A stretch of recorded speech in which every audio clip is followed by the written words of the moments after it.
হাতে সময় আর মাত্র 2 দিন, এরই মধ্যে সর্বোচ্চ চেষ্টা সব ভোটারদের কাছে পৌঁছানোর।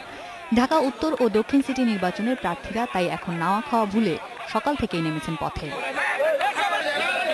উত্তরের আওয়ামী লীগ সমর্থিত মেয়র প্রার্থী আনিসুল হক দিন শুরু করেন উত্তরার মাইলস্টোন স্কুলে এক মতবিনিময়ে যোগ দিয়ে। তিনি মনে করছেন, বিএনপি চেয়ারপারসন খালেদা জিয়ার উপর হামলার ঘটনায় নির্বাচনে তার উপর কিছুটা নেতিবাচক প্রভাব পড়তে পারে, তবে ব্যক্তিগত ভাবমূর্তি দিয়ে তা কাটিয়ে ওঠার আশাও করছেন তিনি।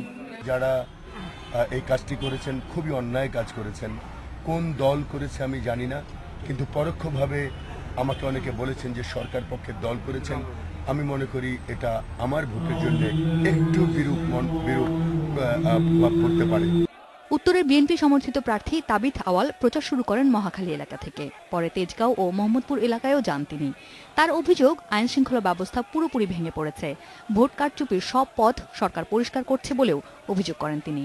আইন শৃঙ্খলা পরিস্থিতি যেভাবে দিনের দিন অবনতি হতে যাচ্ছে, সাধারণ মানুষ যেভাবে ক্ষতিগ্রস্ত হচ্ছে, এখানে পুরো আইন শৃঙ্খলা পরিস্থিতিকে তুলে ধরতে হবে। এটা খালি কারচুপির ব্যাপারে জনতাকে লাগবে সেটা বিষয় না। আর মিরপুর এলাকায় জনসংযোগ চালানোর সময় মাহিবি চৌধুরী বলেন, নির্বাচনে আর উৎসব নেই, সরকার তার প্রার্থী ছাড়া বাকিদের কোণঠাসা করে ফেলতে চায়। আরেক মেয়র প্রার্থী জোনায়েদ সাকিও সরকারের বিরুদ্ধে তার নেতাকর্মীদের নির্বাচনী প্রচারে বাধা দেওয়ার অভিযোগ করেন। এই কয়দিনে যে উৎসব মুখর পরিবেশ ছিল সেটা জানি একটু কিছুটা নষ্ট হয়ে যাচ্ছে।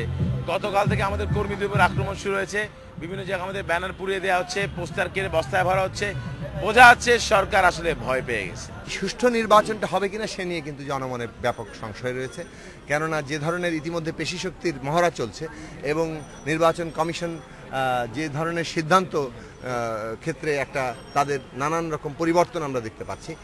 এদিকে ঢাকা দক্ষিণে আওয়ামী লীগ সমর্থিত প্রার্থী সাইদ খোকন সকালে তার বাবা প্রয়াত মেয়র মোহাম্মদ হানিফের কবর জিয়ারত শেষে আজিমপুর এলাকায় প্রচারণা চালান।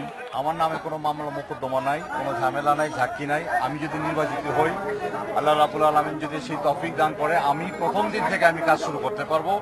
সকালে রাজধানীর ধানমন্ডি ও রায়েরবাজার এলাকায় ভোট চেয়েছেন ঢাকা দক্ষিণের বিএনপি সমর্থিত প্রার্থী মির্জা আব্বাসের স্ত্রী আফরোজা আব্বাস। নানা হুমকি ও বাধা দিয়ে সরকার বিএনপিকে এই নির্বাচন থেকে সরাতে চায় বলে অভিযোগ তার।